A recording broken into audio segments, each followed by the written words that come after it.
Hey, good morning, everyone. Dr. Bogosian here. I want to welcome you to class where we have been discussing a series of hot button, interesting, thought provoking social ethics issues. And some also understand these to be what we might call social justice issues because they deal with right and wrong and justice in the social arena that affects all of our lives. And today, what we're going to begin discussing is the first part of a two-part series on the ethics and morality of abortion. So beginning of life ethics, we might say. Although beginning of life ethics is broader and includes more topics than abortion, our focus today is going to be on the topic of the morality of abortion. For today, we're going to look at the pro side of the discussion that abortion is at least sometimes or many times morally justified. And to do that, we're going to focus on Judith Jarvis Thomson's paper that you were to have read on that side of the discussion. So if you haven't read that paper, I want to ask you to pause the video, go back to Canvas modules for the module on abortion, read Thomson's paper, and then Beckwith's paper as well, and then come back and view this first part.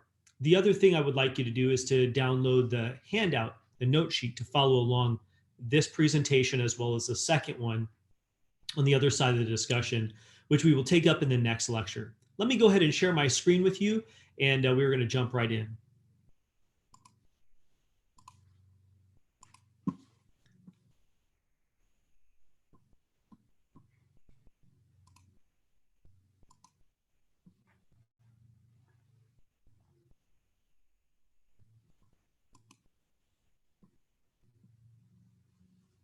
All right. So again, our question today is abortion ever morally permissible, or is it generally and broadly morally permissible?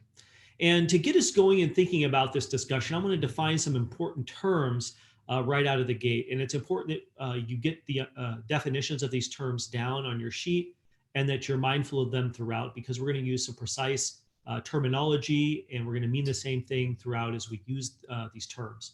Also, it's important that I frame the debate for you because, as you well know, this is a very large topic and there are lots of moving parts and there are lots of ways the discussion can go. And so my interest for us is to look at some general, very well thought out arguments for both the moral permissibility of abortion and the moral impermissibility of abortion. Those show up at Francis Beckwith's paper. And the other thing I've done to try to narrow the discussion for our class purposes is I picked two papers that are in direct conversation and debate with one another. So the second paper that we will take up in the next presentation is actually a direct response to Thomson's paper today and the arguments that we're going to unpack, as well as then developing further arguments on the sort of con side of the discussion. So let's go ahead and define some terms, and I want to get on the table here what I take to be the main argument under dispute, right, or under discussion between Thomson's paper and Beckwith's paper, even though they don't frame it like you're not going to see it in this form. This is the argument that they're discussing and debating. Premise one: human persons have a right to life. They both agree on that. If an entity is a human person, it has a fundamental basic right to life and well-being. Premise two: the fetus is a human person, and therefore a fetus has a right to life. Now, that's what we call a valid deductive argument in logic. So the conclusion does follow from the premises. Where the debate ensues is whether premise one and premise two are both true or not.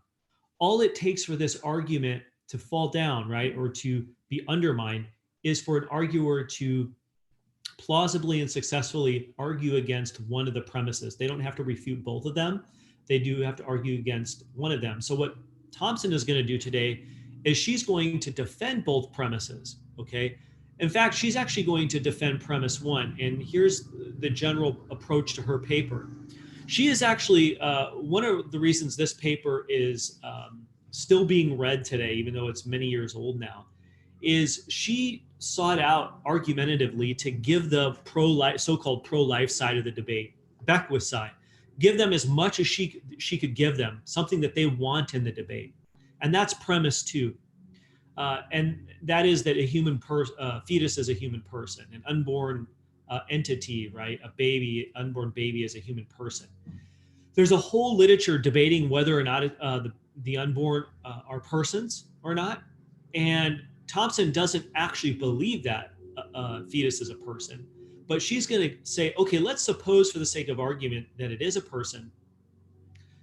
It doesn't follow from that that persons always and everywhere have a right to life. That right can be overridden or taken away or trumped and overridden by other moral considerations. So her whole paper is focused on establishing that we don't always have a right to life, whether we're born, young, old adults, or adults, let's say, or whether it's the unborn. So that's really important. We're not going to be debating the personhood of the fetus. That is an important debate. And if we had time, I would also have you read some papers on that.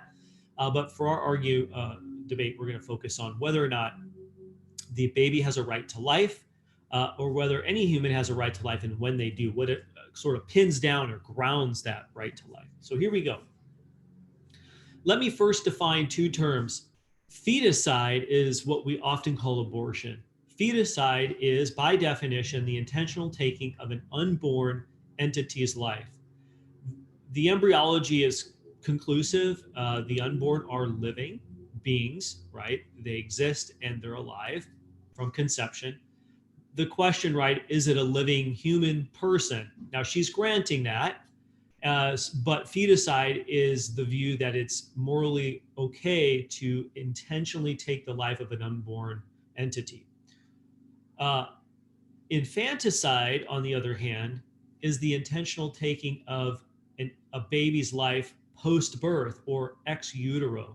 Okay, so feticide and abortion is going to cover everything all the way up to what is often called partial birth abortion. Partial birth abortion is where the baby is partially delivered but is kept in the birth canal long enough for the brainstem to be severed, thereby ending the life of the baby. And some people, like the New Jersey governor and others in our current political discourse, have advocated for and believe that abortion laws should cover that. Internal to the pro-choice side, there's debate about that. Okay, there's debate about whether or not abortion should be allowed past the first or second trimester all the way up to partial birth, right? For example, former President Bill Clinton was adamant that partial birth abortion was wrong, and we'll get into that. So he thought it was okay within the first trimester or two, but wrong after that. And he's pro-choice. But feticide, right, is all of that up to birth. Now, infanticide goes after birth, right, where people like Peter Singer, who I'll mention a few times, and people like the governor of New Jersey and others have said that, look, if the abortion is failed, it's a failed attempt, or if the parents, within the first week or two or month go, oh, we made a mistake, we don't want to keep it after all, they should have a right to have the baby terminated. That's infanticide. Okay, all that being said, Thomson is not arguing for infanticide. We'll get to her where she draws the line on abortion, because she does draw a line. But her defense of premise one starts off by giving a really well crafted thought experiment, the violinist case. And the violinist case is to illustrate a forced sexual encounter that produces a child, okay, produces an unborn baby, brings it about. Okay, so now the question becomes, does the fetus have a right to life in a rape case? Yes or no? Okay. The violinist, right, is an example where you have been taken at night while you're sleeping against your will, unbeknownst to you, and you've been forcefully plugged into a violinist who needs your kidneys, I believe, in order to stay alive. Okay, that's what they need minimally to continue to live. You haven't consented to that. You haven't wanted it to happen. Now, if you wake up and you realize this has happened to you, if you don't want that to continue, you have every right to unplug yourself from the violinist. That would not be wrong. You would not be doing the violinist an injustice. You would not be harming the violinist, right? Because they have no right to be there in the first place. They have no right to be hooked up to you in the first place. This is an analogy to rape, right? This illustrates a rape case where a woman, let's say, never wanted this to happen to her. She did not want to engage in sexual relations with this person, much less did she want the result now, let's say in the something like 1% of rape cases where pregnancy results. She didn't want that. And so by analogy, Thomson says it's pretty clear that the woman has a right to unplug herself from the baby, right? By getting an abortion and terminating the pregnancy. And that's because the baby didn't have a right to be there in the first place. How does it get the right? Well, it has to be wanted. This is a classic wantedness argument. If the mother does not want it, she shouldn't have to keep it. But we raise the stakes given that this is unwantedness paired with she didn't want the whole sexual encounter to begin with, right? It was forced upon her.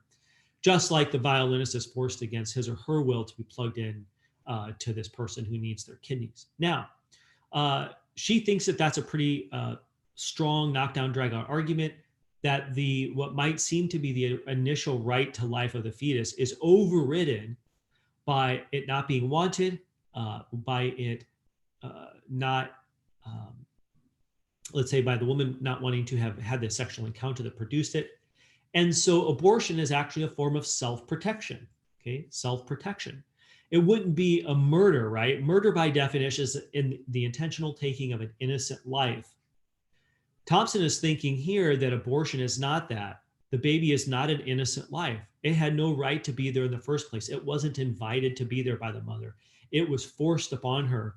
Her physical organs and reproductive system was used against her will. And so she has a right to protect her own life and well-being by getting an abortion, just like it's not murder for you to unplug yourself from the violinist. So what we get here then is, well, what if let's add to it, I might say, what if you say, well, a woman can't, do the abortion herself. She doesn't have the financial means to get an abortion. Can she have a third party help her out? Thomson tells another interesting story, a thought experiment, where she says, let's imagine somebody steals your coat and takes it from you, but you're not big enough and strong enough to go take it back and get what is rightfully yours. You would be morally justified to call a neighbor or a passerby or somebody who has the physical strength and maybe even the right weapon to come take your coat back for you. Or another one, right? You're trapped in a small house and someone is in the house with you and they just won't stop consuming food and they're just growing up so big, like you might imagine this is like Frodo in the Shire, right? And let's say Gandalf has a gluttony problem and is getting so large that he's going to smash Frodo or whatever to death. But Frodo's too small to actually defend himself and end the life of the person who's infringing on his safety and well-being. So could he call for help? Absolutely. He could get a third party to come in and defend his life and well-being, even if that means ending the life of the very large person. By analogy, the mother has every right to go to Planned Parenthood, let's say, or find a doctor who is willing to perform the procedure on her to terminate the pregnancy, end the life of the unborn, in order to protect her when she can't protect herself.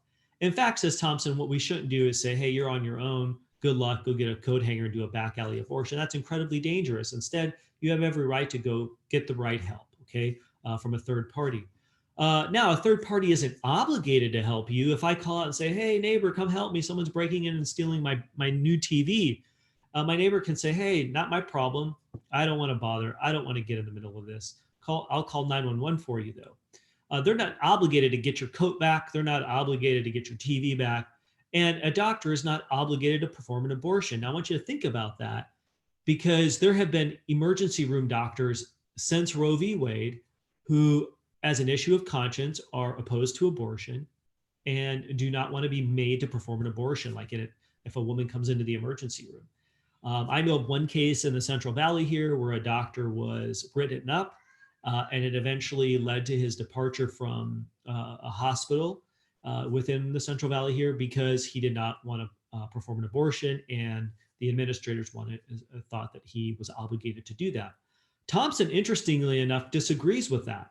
She thinks a woman has a right to get an abortion, but look, you could find another doctor who's willing. We don't have to force anyone to provide the protective services, right, for you. My neighbor doesn't have to do it. He can call the police or she can call the police to come help me out, or they can get someone else, right? So a third party is morally justified to perform an abortion, but they're not obligated. And that is why she thinks there needs to be options, Planned Parenthood or crisis pregnancy centers where a woman can go and get this thing done free of charge. Now, what if a mother's life is not at stake? Okay. Life here now at stake can mean two things. It could mean literally physically she'll die if she gives birth, or it could mean that her life and well-being and what her goals for her future are at stake.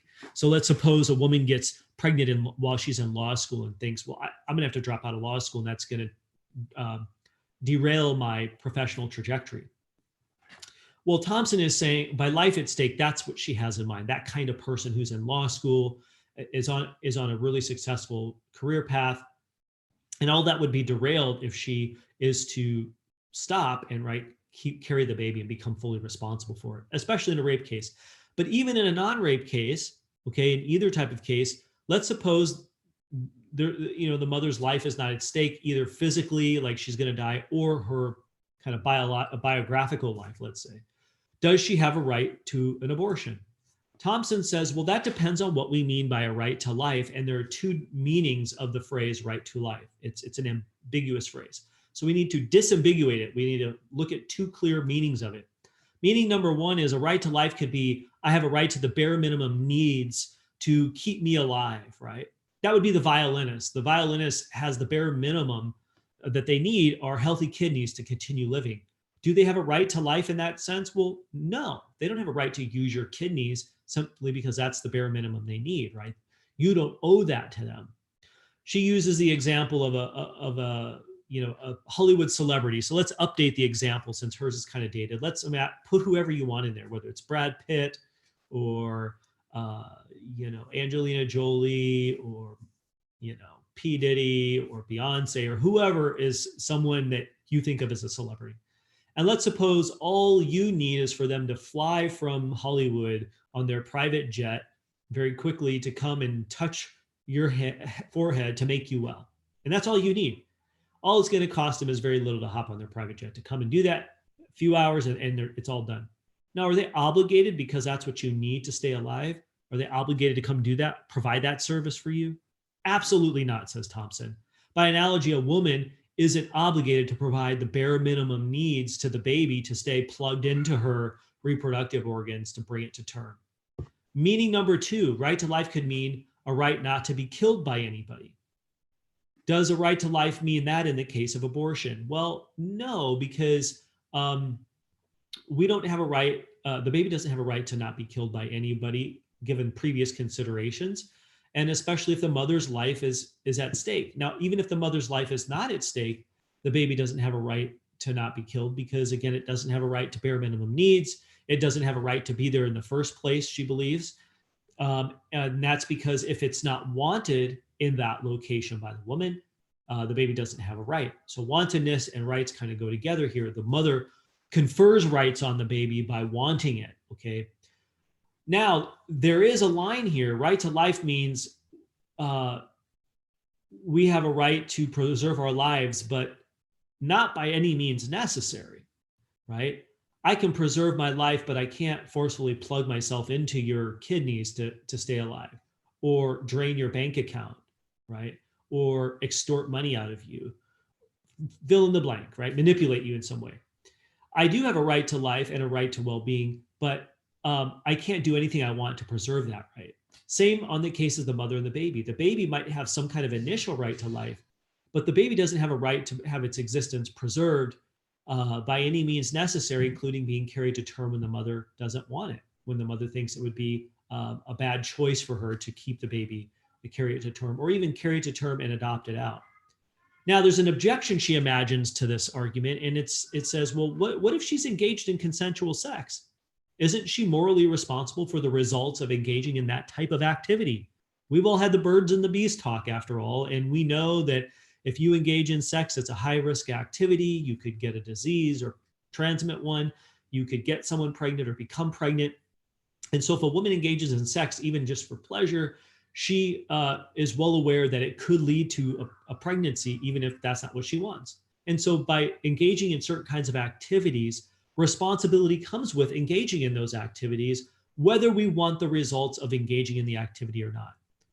By analogy, right? If you engage in an athletic activity, you accept that you could get injured.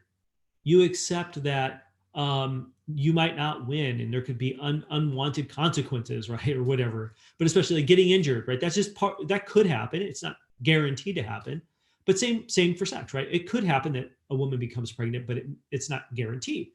And so you're responsible for taking on all that could result from that activity by the very engagement in it. Thomson has a pushback to that. And she says, well, look, unwanted consequences of consensual sex means one is not obligated to carry them to term. And particularly, she thinks, if you try to engage in safe sex, right, you're on the pill or you're using an intrauterine device or your partner's wearing a condom and the condom breaks. She uses the analogy of if you open your windows, right, this time of year when it's cool in the Central Valley and you're not inviting, right, people to break through the screens and come steal your stuff, right? In fact, they have no right to come in simply because you've made it easier for them, right? Instead, you don't want those consequences, and that's a good reason to think that you're not obligated to allow someone to come sleep on your couch simply because they can crawl through the window, right? And even if you were to put bars on the windows, as she says, and they figure out a way to pull the bars down and get in, it doesn't follow that they have a right to be there. By analogy, right, if someone is trying hard to keep from getting pregnant or get someone else pregnant, if that pregnancy results, they have no obligation to carry the baby to term. And so unwanted consequences, she thinks, is actually sufficient to absolve yourself of responsibility and having the right to deal with the consequences any way you want. All right. Is abortion ever morally wrong on her account, or is it always right up until birth even? Thomson has an interesting answer to this where she's taken shots from people within her own side of the debate here, other pro-choice folks. She says, well, yes, it is sometimes wrong, right? It would be wrong if, for example, the violinist only needs your kidneys for an hour and they could get juiced back up and live another 30 years. It would be wrong of you to unplug yourself, she thinks. Now, I'll let you think about that. Okay. Francis Beckwith is going to press on that analogy a lot, but I won't spoil it right now. You can go read his paper, but you need to think about that. Are you obligated to stay plugged into the violinist for an hour if that's all they need your kidneys for when they had no right to be there in the first place?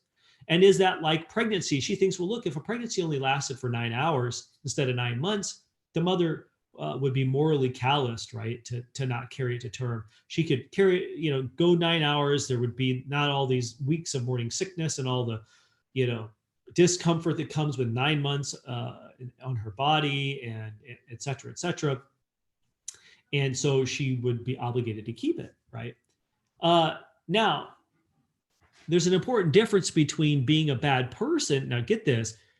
The question I raised about the violinist, she thinks the person would be morally vicious, right? They would be a bad person. They'd have bad character to not stay plugged in for 9 hours or an hour in the violinist's case. Excuse me. But she thinks that's not the same thing as doing the wrong thing. Okay, so I'm qualifying what I said previously. Thomson says, look, if all it took was a really minimal amount of time to help out the violinist, that's what you ought to do. Okay, that would be the virtuous thing to do. Let me rephrase that. It would be the virtuous thing to do, but that doesn't mean you've dealt them an injustice by saying, no, I don't want to be plugged in for an hour. Likewise, a woman who only needed to be pregnant 9 hours would be a bad woman to get an abortion if that's all it took, but that doesn't mean she did the wrong thing. Let's take an illustration. Okay, she has a lot of these in her paper. She says, let's imagine you're given a box of chocolates, your favorite, See's candy or kind of chocolate for your birthday. It's a gift to you. So they're yours. You don't owe anybody any chocolates, but let's suppose your younger sibling sits there salivating and begging you, can I please just have one? Please, it would make my day. I love you. There are 20 of them in there and I only want one. And you grinning and licking the first one and sticking it to them, let's say, and making it really forceful, shake your head no, and you smile while you eat it bit by bit. Okay, you would be calloused, right? You would be cold-hearted to do that to them. But you don't owe them a chocolate because it's not their chocolate. They're yours, she says. And so you shouldn't be forced to give them one by your parents or someone else. Even if you are not a good person. So you could be a bad person who is doing the right thing. So what she's doing here, morally speaking, is she's pulling apart actions from character. And so this would be very contrary to Aristotle that we talked about, right? Aristotle would say you can't do that, right? If you're a bad person, a bad person could do the right thing, right? Or do the wrong thing. But in this case, you're not only a bad person, you'd be doing the wrong thing. So you have to think about that relationship between character and action. For Thomson, they're not one and the same thing. We can morally evaluate you and your character one way and your actions another way. And in the case of abortion, a woman might be a bad person for getting an abortion, but that doesn't mean she's violated the rights of the baby or done something immoral. So the bottom line for Thomson, mom would be callous for aborting a baby, but that doesn't mean she's done wrong by the child or violated its rights by not carrying it to term simply because she doesn't want it. Now, we're almost there. Hang with me. Is abortion ever morally wrong? We haven't fully answered that for Thomson. She says, well, it would be in a very particular kind of case. So she draws this distinction, drawing on kind of the Judeo Christian scriptures, but you don't have to affiliate with those religions to get this. We talk about Good Samaritans, right? We have Good Samaritan laws in our country. A Good Samaritan is one who goes above and beyond the call of moral duty at a great cost to themselves to help others. That could be a financial cost or a physical cost. A classic example of this, right, is somebody who runs into a burning car to pull someone out, and they're doing it, and they don't know the person. They just feel compelled to help. And that's above and beyond the call of duty. Are they obligated to go do that? Well, no, right? It's really risky. Now, a minimally decent Samaritan is one who does all of their moral duties, and only those that they've actually willfully assumed and signed up for or volunteered for. She says, with this distinction in place, she says, now she's writing around Roe v. Wade time. She said the pre-Roe v. Wade laws that made it illegal for a woman to get an abortion because we thought it was wrong, let's say, as a country, we're actually expecting women to be good Samaritans, but that's morally too burdensome. It's wrong to expect people to be good Samaritans. We can praise them for doing that, but if you go above and beyond the call of duty, good on you, but you don't have to be like that. Instead, you just need to be minimally decent. And a minimally decent person, especially in the case of pregnancy and abortion, a woman is decent if she hasn't signed up, right, to become a mom. If she doesn't want that, then she shouldn't have to be a good Samaritan and go above and beyond the call of motherly duty and keep it even if she doesn't want it. The bottom line is laws against abortion make women be a kind of moral person that they're not obligated to be, and that's wrong. The state was actually violating them, or states who still outlaw abortion, right, are violating the woman's moral rights. If they haven't assumed, and this is a key thing here, Francis Beckwith will take this up next time. If they haven't assumed responsibility for the child, they have a right to terminate, and the baby doesn't have a right to stay there. Now, she does draw a line, right? And here we go. Let's suppose some people think, well, look, if she's contributed DNA and someone else has contributed DNA, and this baby is biologically connected to her, and the womb is the natural environment for the baby to grow and develop and come into the world, let's say, that is enough, someone might think, that establishes responsibility of the woman and the male DNA contributor for the responsibility of the child. But she says, okay, here, get this now. She says, well, not exactly. The biological connectedness does not establish the responsibility. It's only if she chooses to carry the baby past the second trimester and then take it home and assume responsibility for it. That's when she's responsible. It would be wrong on her account to get an abortion in the third trimester. At that point, the woman should carry it to term and put it up for adoption. She's had long enough to decide whether or not she wants to get an abortion. She's had long enough to decide to weigh all the consequences of the implications of carrying it to term, what an abortion is, what developmental stages are like at that stage. And so she thinks the woman has had more than enough time for, let's say, 6 months. And so at that point, it would be wrong, but that doesn't mean she's responsible to keep the baby. She is responsible to carry it to term and put it up for adoption. Responsibility to keep the baby only occurs when she carries it to term and takes it home. At that point, she can't, let's say in the first week when the baby's crying and pooping and peeing and making her life really difficult and she's sleep deprived, go, oh man, I don't want this. I didn't sign up for this. I want to take it back and drop it off on the doorstep or put it in a dumpster or drop it off at the fire department or ask someone to commit infanticide. No, that would be wrong. All those scenarios would be wrong on Thomson's view.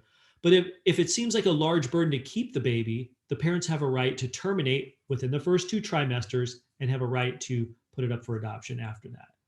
Late term abortion and partial birth abortion would be wrong. She's unwilling to go so far, at least in much of her right, to say that it's a person, but she does think it has moral status of a kind by that point. Now, there are plenty of people in the pro-choice side who disagree with that. They don't believe that the baby has moral status until it's born, all the way out, let's say, right? So partial birth abortion, again, is literally the doctor keeping the head in the birth canal and clipping the brainstem to terminate the fetus. Now I'm describing, you need to have the information, you need to know what it is we're talking about with these terms, and then think through it carefully. Peter Singer, who is pro-choice and always has been, he's a famous utilitarian, and he's argued for years that all of these arguments for pro-choice, right, termination of the fetus up through the first or second trimester, they work all the way even to infanticide, maybe up to 6 weeks or 6 months. Because if the baby's not a person, if the infant is not a person, or the fetus isn't a person, infant's not a person, it doesn't have any moral status to ground its rights to not be killed.